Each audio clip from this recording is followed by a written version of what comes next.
Well, I think as you've been reporting on this morning, Sandra, it's a little early to be drawing any clear conclusions about any of this. I think there's a lot of information that needs to be acquired before we can do that. But as the president pointed out, I mean, he thinks that Michael Cohen is obviously trying to make a deal and in his own self-interest to do that. And I don't think at this point that there has been anything that in any way changes the landscape, so to speak, where the president is concerned. And he's argued all along there wasn't any collusion on the part of his campaign team or his administration with Russia, and I haven't seen anything that disproves that. Senator Kennedy just said it's been 17 months. Let's wrap this up. Senator Mike Lee was on our program when this news was breaking, said a very similar thing. How much longer do you think the Mueller probe has to go? Well, I think that's right. I mean, all of us have said we want it to be thorough. We want him to complete his work.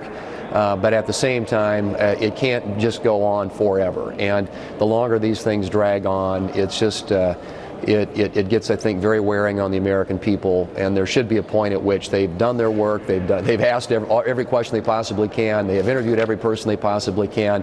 And it's time to move on. The president has important work to do for the American people. Obviously, this has been a big distraction. At some point, the conclusions need to be filed. The report needs to come out. We need to know what happened. But I agree with my colleagues that the time, I think, has come to start drawing this to a conclusion. Meanwhile, the president made all these comments, such as calling Cohen a weak person and claiming he's lying to get his reduced sentence. He made all these comments as he was departing for the G20 Summit.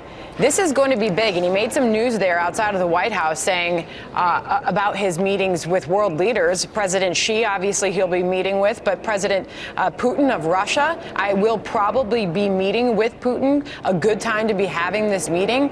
This is going to be a big couple of days for this president. No question about it. There's a lot going on in the world. The world, as we know, is a very dangerous place. It's also, in terms of the economic interest that we have at stake, particularly with regard to the relationship with China, is critically important to our economy and obviously the people that I represent, farmers and ranchers in the middle of the country who export a lot of the commodities, things that they raise and grow, to places like China. So I'm hoping that there will be some constructive discussions that get held and hopefully some forward progress with respect to the trade relationship that we have with China, that they will end some of these trade abuses and create a more level playing field for businesses in this country, farmers and ranchers in this country to compete on.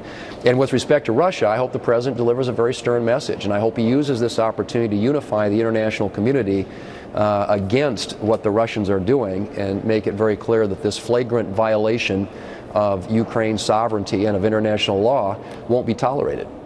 Finally, Senator Thune, going back to China for a second, he said, I'm open to making a deal, but I like the deal we have right now. Does that leave you more optimistic than you were heading into this about a deal happening?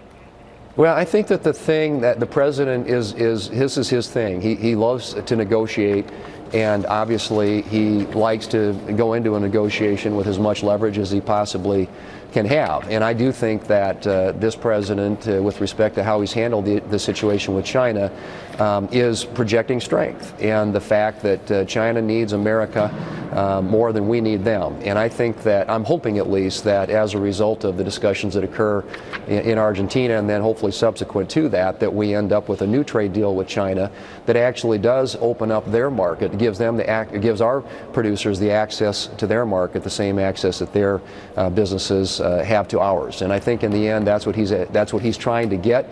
He's trying to create fairness in terms of the trade relationship we have with a country in the world that in the past has stolen our intellectual property and manipulated their currency and done a lot of other things that we don't like.